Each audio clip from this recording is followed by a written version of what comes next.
What's going on, guys? So something happened recently that made me want to talk about this subject. My daughter got a text from her friend, this girl that happens to be black, and it was like after this George Floyd thing, and it said, "What have you done for your black community?"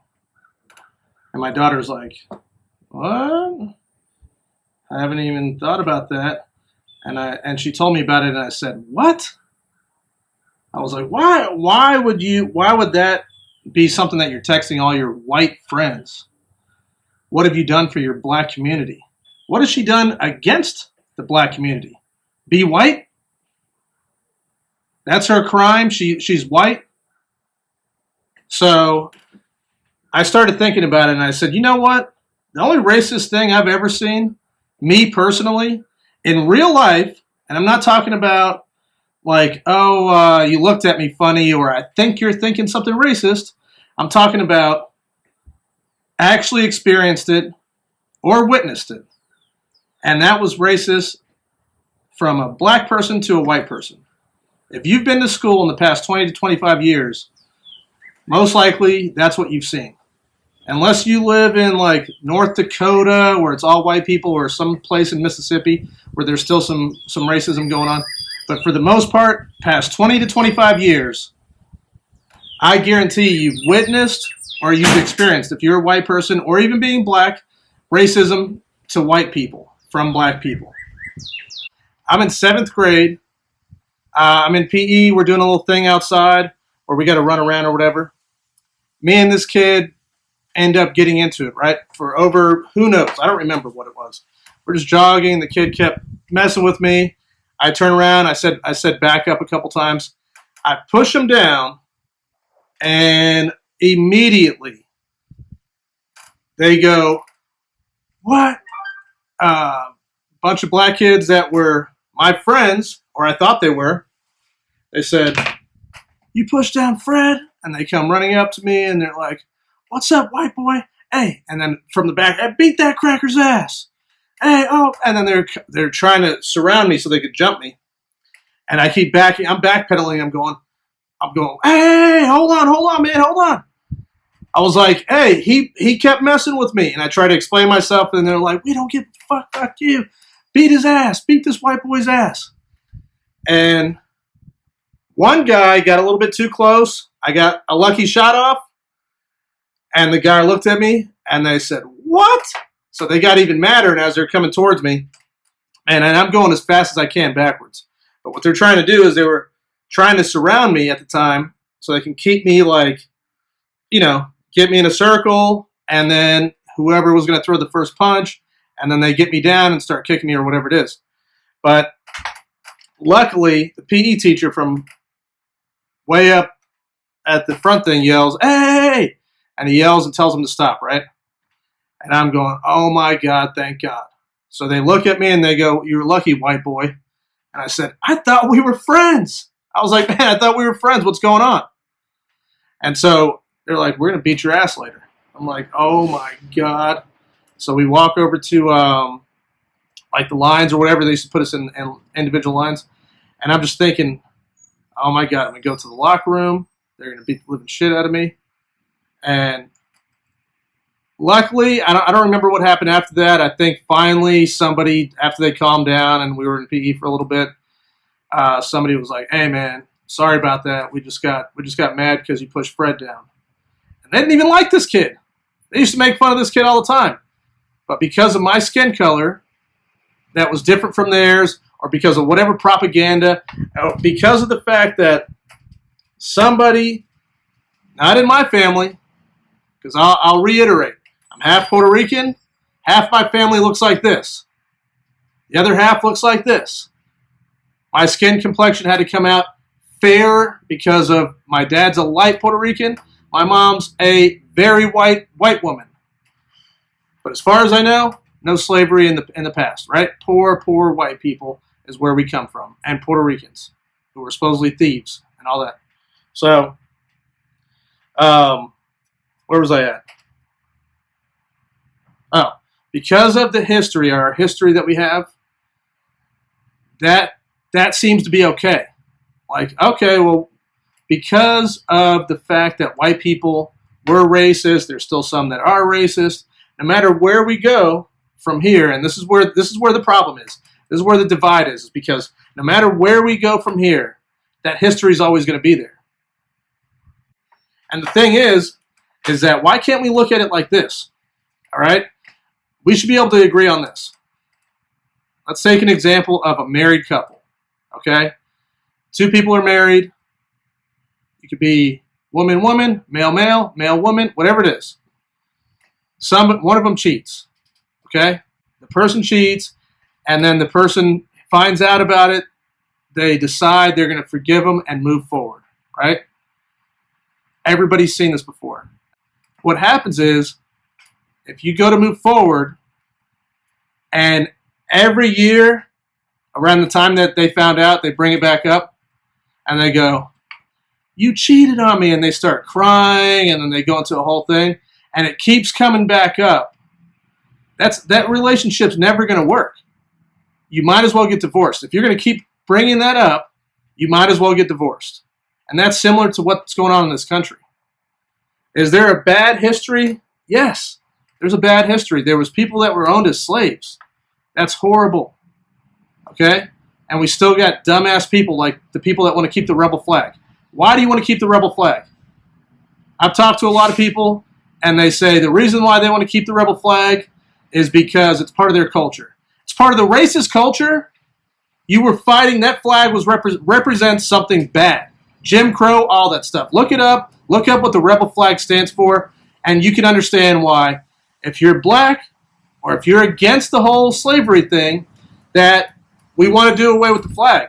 Okay? Don't tell me it's your culture. If you're saying it's your culture, you're saying you're racist. And that's as simple as it is. So there's certain things that we should be able to agree on. It doesn't have to do with right, doesn't have to do with left. It has to do with right and wrong. So if you're on the right side and you're the super patriot, you're like that extreme right? Which most likely, if you are that extreme right, there's a good chance that you are somewhat of a white supremacist, and that's why you want to keep that flag. But if we want real change, that's things that we should be able to go, hey, yeah, we agree on that. The rebel flag, what do we need it for? We have the American flag that we all stand underneath, that we're all united under, and we could be proud of and we could fight for. We don't need the rebel flag. Nobody's going to war and going, hey, I'm fighting for this rebel flag. The only people that are going to war are the people that want to keep this flag that represents bad things, and they want to fight over it because so they could say, you can't tell me what to do. It's not about tell you what to do, man. It's about, hey, do the right thing. Do something as simple as, the rebel flag's not that important. People see it as, the people that want to keep it, most likely they're seeing it as, I live in the United States, you can't tell me what to do. It's not about that. It's about everybody should compromise. Just like you're in a marriage, it's the same thing. There should be a compromise. And that goes for the other side. That goes for if you're a black person and you're a black family and you have black children and you're trying to raise them, you should raise them by saying white people are not bad. If you're not already doing that, you should be saying white people are not bad. And the only reason I think that's not being said is because if you go to any school, I have kids that are in school and they're getting treated badly because of the color of their skin. That's going in reverse. Why are we going backwards? Why are black people doing the same thing that white people did a long time ago? That we know is wrong, that people in the civil rights fought for, that people in the Civil War fought for. Why are we going backwards? Why are we going backwards and we're going to repeat history where white people are going to have to fight for their rights? Fight for the fact that they don't want their child going to school and getting harassed because of the color of their skin. That's something that used to happen to black people and is almost obsolete when you go to schools. And maybe I'm living in a bubble. Maybe I don't know all the schools and everything that's happening. But what I'm going to do is, this is what I'm going to do. I'm going to go out to the black community and I want to talk to people and I want to ask them, hey, when have you ever been treated racist? And I'm not talking about walking in the store, them looking at you funny, and you feeling uncomfortable. I'm talking about blatantly treated racistly. The same way I described. Somebody saying, hey, you N-word, hey, you blah, blah, blah, while you're in fear that you're going to get beat up. I wouldn't say fear for your life. I didn't think I was going to die. But you're in fear that you're going to get stomped out by a group of people because of the color of your skin. I went on YouTube and I tried to look up white people beating up black people or white people racistly attacking black people. You know what I found? Cops. That's all I could find. And like 2 videos of some white lady that's like, hey, you can't be here. That's like the extent of what I could find of racism when it has to do with like blatantly racism. Then I looked up black people attacking white people, and this is what I found. A brutal attack on a school bus in Illinois was caught on a surveillance tape. It shows a 17-year-old student looking for a seat. He sits down next to a younger student, 14 or 15 years old, and then all hell breaks loose.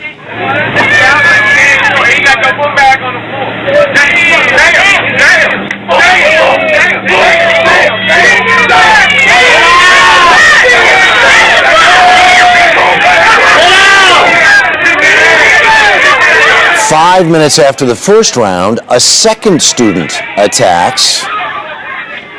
Only this time, another student steps forward and breaks up the fight.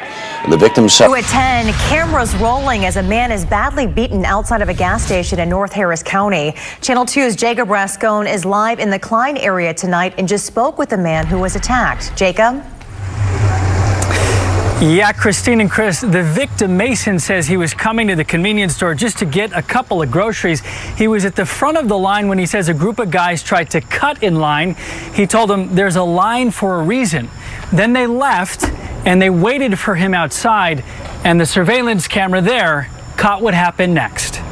It's just that sinking feeling to where it's just, well, there's nothing I can do now. The video clearly shows 4 guys walking up to Mason and attacking. He never lets go of his groceries as they take turns kicking and punching him on the ground, including in the face. The last to leave leans down to talk to him, then gives him one last punch. The surveillance video is brutal. A group of people on the Target Field Plaza start punching a man, then jumping on him, stripping off his pants and stealing from his pockets, throwing a potted plant on him, then running him over with a bicycle. He thinks these videos, recorded in August, while shocking, are important for the public to see. Look, steal, imagine. A second video given to KARE 11 this week shows a group surrounding a man at 5th and Hennepin, snatching his cell phone, then beating him senseless.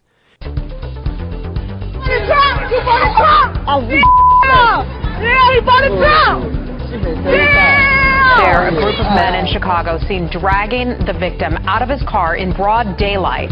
It all started with a fender bender. The man got out of his car to get his insurance information when another guy at the bus stop screamed, quote, "That's one of those white boy Trump supporters."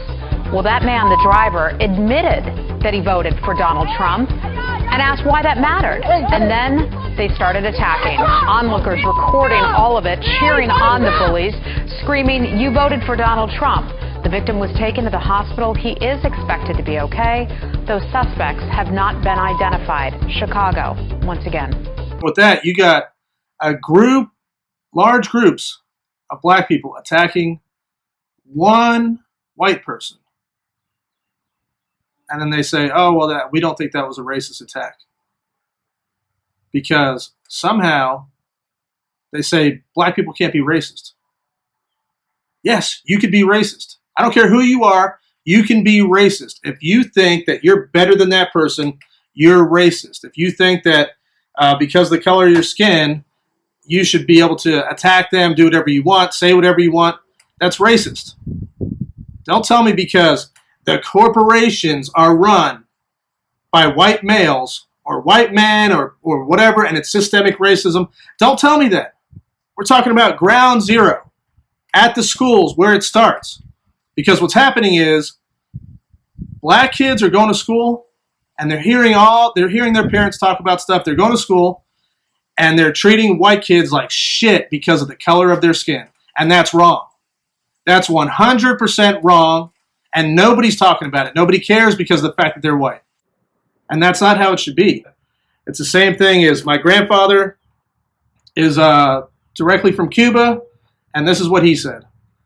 He said, in Cuba, you got all different colors. You got white, they got redheads, they got blonde people, they got white people, they got black people, they got extremely dark, black as my shirt, they got middle of the road, brown, they got all the different colors.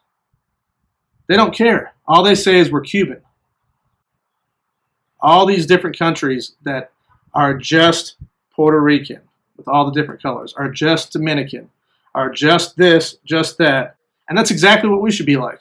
But again, the same way that marriage thing goes, if we keep looking back and bringing up the cheating, if we keep looking back and bringing up the slavery, we're never going to get there. It's not going to happen. We have the biggest divide in our country, and it started when we had the first black president. Why is that? Why did that huge divide start then? It's got to stop. It's got to stop, and everybody needs to do their part. It's not just one side. It's all sides. This has to do with everybody. Okay? All right, guys. Thanks for listening. If you can, subscribe, like, share. Thank you. Have a good day.